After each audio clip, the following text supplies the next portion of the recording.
මේ ස්වර්ණමාලී මහා සෑරජානන් වහන්සේ පිහිටි භූමියට ලෞතුරා සම්මා සම්බුදුරජාණන් වහන්සේ අපේ ගෞතම සම්මා සම්බුදුරජාණන් වහන්සේ 500ක් මහරහතන් වහන්සේලා සමග වැඩම කොට සමාපatti සුවයෙන් වැඩ හිටපු ශ්‍රී සම්බුදු සිරිපා පහසින් පාරිසුද්ධත්වයට පත් වුණ බිමක්. ඊළඟට බුදුරජාණන් වහන්සේ මොහොතේ මෙතන මහා ශාල කියලා දිව්‍ය පුත්‍රයෙකුට කියා හිටිනවා. දිව්‍ය පුත්‍රය අනාගතේ භාග්‍යතුන් වහන්සේගේ වැඩිමනක් ධාතු තැන්පත් මහා සෑය ඉදි වෙන්නේ මෙතන. ගාමිණී අභය කියලා පින්වන්තෙක් පහළ වෙලා ස්තූපේ කරවනවා. මේ භූමියට මහා කස්සප මහරහතන් වහන්සේ වැඩම කළා.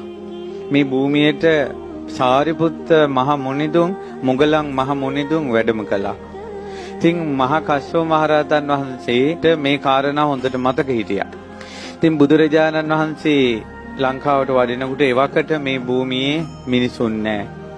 ඉතින් මේ භූමිය බුදුරජාණන් වහන්සේ වෙනුවෙන් වෙන් වෙච්ච භූමියක් විදිහට කටුරොහොල් ඇති වෙලා කාටවත් අපිරිසිදු කරන්න බැරි විදිහට මේ භූමිය වෙන් වෙලා තිබුණා. මිහිඳු මහරහතන් වහන්සේගේ වචනේ මිහිඳු මහරහතන් වහන්සේ සපු මල් අරගෙන දේවානම්පියතිස්ස රජුරු ඉදිරියේ මේ භූමියට ඉස්සා මේ පොළොව කම්පා වුණා. ස්වාමිනී අයි පොළොව සෙලුනේ. මහරජා අනාගතේ මහා ස්තූපයක් ඉදි වෙනවා මෙතන. තුන් ලෝකේටම අසදෘස ස්තූපය. ඉතින් ස්වාමිනී මම කරන්න නෑ. ඔබට ගොඩක් කටයුතු තියෙනවා. ඔබගේ මුණුබුරෙක් ඉන්නවා ගාමිණී අබේ කියලා අනාගතේ.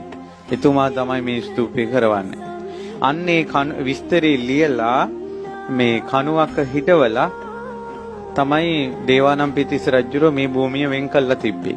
ඉතින් දුටුගැමුණු මහරජුරෝ තමයි 28ක් යුද්ධ ජය අරගෙන මේ අනුරාධපුරයට පැමිණ බෝධීන් වහන්සේ වන්දනා කළ එනකොට අශ්වයා තමන්ගේ පාලනයෙන් ගිලිහිලා ඒ අශ්වයා කැලෑ වැදුනා මේ පැත්තට. ඇවිල්ලා අර කණුව වටේ කැරකෙනවා. රජුරෝ අශ්වයාගෙන් බැහැලා කණුවේ අකුරු කියවනකොට අනාගතේ ගාමිණී අබේ කියලා රජ කෙනෙක් මෙතන මහා ස්තූපයක් ඉදි කරනවා කියන අකුරු දැකලා ඉපදෙන්නත් කලින් තමන්ගේ නම ගලක කොටා විස්තර අනාවැකි කියපු බව සිහි කරනකොට රෝමෝද්ගමනය වුණා. ඊට පස්සේ ගල් කණුව අයින් කරවලා මේ භූමිය සමතලා කළා. දසමහා යෝධයන් මහා ඇතුන්ගෙන් මේ භූමිය හදලා මේ රුවන්වැලි සෑය උසටම ගර්භයේ උසටම පොළොව ඇතුළට චෛත්‍යය තියෙනවා.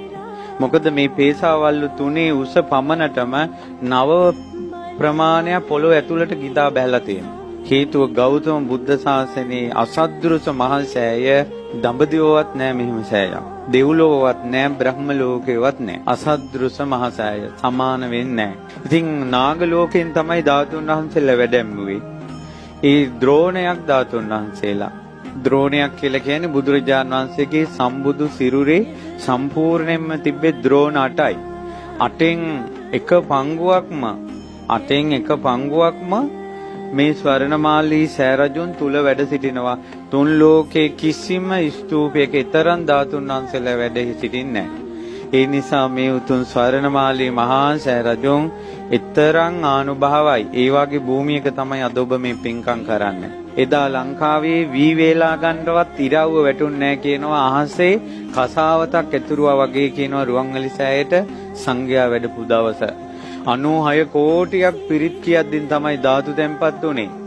මේ රම්මැලි මහා සෑය මුදුනේ බුදුරජාණන් වහන්සේගේ සම්බුදු සිරුර මැවිලා බුදුරැස් විහිදුවා මිනිසුන්ට ප්‍රසාදය ඇති කළා. ඒ වෙලාවේ එතන වැඩ හිටපු උතුම් රහතන් වහන්සේ නමක් ඒ සද්ධාවෙන් ඉන්න මිනිසුන්ට ධර්මයේ දේශනා කළා. 30000ක් පිරිස මඟඵල ලැබුවා. 40000ක් ගිහි පිරිස යහපතටපත් වුණා. ඒ වගේ මේ භූමිය මාර්ගඵලලාභින් බිහිවෙච්ච තැන. මේ රුවන්වැලි මහා සෑය මළුවේ රහතන් වහන්සේ නමක් හිටපු නැති තැනක් නැහැ. ඊළඟට ඒ දුටුගැමුණු රජුරෝ මහරහතන් වහන්සේලාගේ අනුග්‍රහයෙන් මේ සෑය 3 වතාවක් පැදකුණු කරලා ඔය පේසා මල්ලු වට්ටමින් උඩට නැගලා ධාතු ගර්භයට බැස්සා. දොරකින් නෙවෙයි ඇතුල් වෙන්න තියෙන්නේ, උඩින් බහින්න තියෙන්නේ මේ සෑරජානන් වහන්සේගේ ධාතු ගර්භයට. එහෙම උඩින් බැහැලා ඇතුලේ තියෙනවා ගොඩාක් රන් රිදී මුතු මැණික් පාසාන වලින් බුදුරජාණන් වහන්සේගේ මුළු බුද්ධ ශාසනයම අඹලා තියෙනවා ඇතුලේ. බාතිය කියන රජුරෝ මේ සෑය ඇතුළට ගිහිල්ලා තියෙනවා ඉර්ධියෙන්. දෙවියන්ගේ උපකාරයෙන්.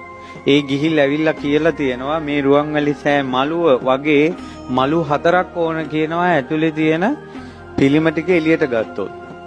අසූරියන් ධාතු ගර්භයේ ඇතුළත බුද්ධ 이르දීන් බුදුරජාණන් වහන්සේගේ අදිෂ්ඨානයෙන් රහතන් වහන්සේලාගේ අදිෂ්ඨානයෙන් දෙවියන්ගේ දිව්‍ය 이르දීන් දුටුගැමුණු රජුරුවන්ගේ පුණ්‍ය 이르දීන් මේ මළුව වගේ 4 ගුණයක තියන්න ඕන පිළිම රියන් 80 ගර්භය තුල තියෙන. අන්න අසද්දෘසයි. එවැනි වූ සුවිසල් නිර්මාණයක් සහිත ධාතු ගර්භයක් තුන් ලෝකේ කොහෙවත් නැහැ. ඒකයි රුවන්වැලි මහසෑය අසද්දෘසයි කියන්නේ. ඊළඟට රුවන්වැලි මහසෑයේ තව අසද්දෘස බවක් තියෙනවා. ඒ තමයි රුවන්වැලි සෑයේ මැද මැණික් වලින් බෝධීන් වහන්සේ මේ නිර්මාණය කරලා ඒ බෝධීන් වහන්සේගේ වටේ රත්තරණින් කරපු බුදු පිළිම 16ක් තියෙනවා.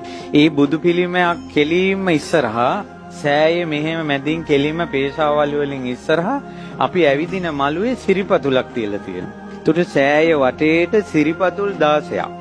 ඒ සිරිපතුල් 16 තියෙන්නේ ධාතු ගර්භේ නිර්මාණය කරනකොට ප්‍රතිමා 16ක් සෑය ඇතුලේ තියෙනවා. ඒ ප්‍රතිමාව කෙලින්ම තමයි මළුවේ සිරිපතුලක් තියලා තියෙන්නේ. ඒ සිරිපතුලට වැන්දම ප්‍රතිමාවට වඳින විදියට. මේ රුවන්වැලි සෑ මළුව ඇතුලේ මැණික් ගල් 4ක් තියෙනවා. මේ ලෝකේ කිසි කෙනෙකුට මිල කරන්න බෑ මේ මැණික් ගල් 4.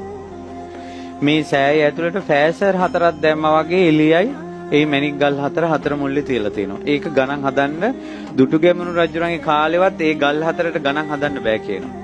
අදටත් ධාතු වංශේ තියෙනවා රුවන්වැලි සෑය ඇතුලේ තියෙන මේ මැණික් ගල් 4 වටිනාකම ඒ රජ කාලෙවත් ගණන් හදන්න බෑ කියලා. ඊළඟට දුටුගැමුණු රජුරෝ සක්දෙවිඳුගේ කරඬුවේ ධාතු ද්‍රෝණයක් ධාතුන් වහන්සේලා ඇතුලේ පැදකුණු කරලා අදිෂ්ඨානයක් කළා මේ උතුම් සෑරජානන් වහන්සේ බොහෝ දෙනාට සිත සල්සන බව සත්‍ය නම් අපි බොහෝ පින් රැස් කරගත්ත බව සත්‍ය නම් මගේ ශ්‍රද්ධාව සත්‍ය නම් මේ ධාතුන් වහන්සේලා කරඬුවේ තියෙන්නේ නැතුව ධාතුන් වහන්සේලා එළියට ඇවිල්ලා බුදුරජාණන් වහන්සේගේ රූපේ මැවෙන්න ඕන කියලා. අර ධාතුන් වහන්සේලා කරඬුවෙන් උඩට මතුවෙලා බුදුරජාණන් වහන්සේගේ රූපේ ධාතුන් වහන්සේලාගෙන් සැකිල්ල හැදිලා 이르දියෙන් මස් නහර කෙස් පවා පිහිටියා. තුන් ලෝකෙම බුදුරජාණන් වහන්සේගේ රූපේ ඒ විදිහටම මැවිලා තියෙනවා ඇතුලේ මේ රුවන්වැලි මහා සෑරජාණන් වහන්සේ තුල.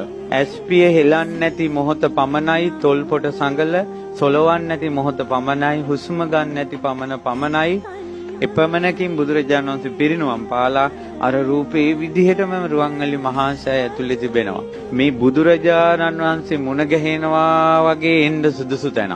ලංකාවේ මිනිස්සු බුදුරජාණන් වහන්සේ මුණ ගැහෙන්න එනවා නම් එන්න ඕන සුදුසු තැන තමයි ස්වර්ණමාලී මහා සෑරජාණන් වහන්සේ. තමන්ගේ ජීවිතේ ශෝක සංතාප නිවා ගන්න සුදුසු තැන.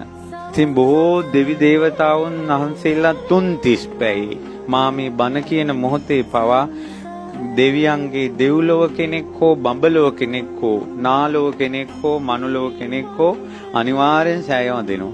මේ රුවන්වැලි මහා සෑය හිස් නොවන මොහොතක් නැහැ. අපි රෑ 10ට ගේට්ටුව වැහුවට ඒ ගේට්ටු මිනිසුන්ට වැහුණට දෙවියන්ට බඹුන්ට නාගයන්ට යකුන් රකුසන් ආදී කිසි කෙනෙකුට ඒක වැහෙන්නේ නැහැ.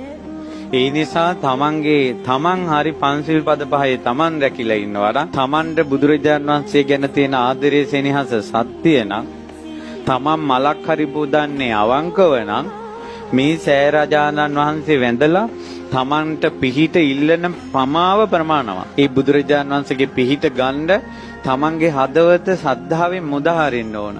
අවංක ශ්‍රද්ධාවක් තියෙන්න ඕන බොරුව නැතුව. ඊළඟට පන්සිල් පද පහවත් රකින්න මහන්සි ගන්න ඕන. අමාරුයි තමයි කරගන්න අමාරුයි. නමුත් අවංක මහන්සිය. ඊළඟට දන් හැන්දක් බෙදුවත් අවංකව කරනකම.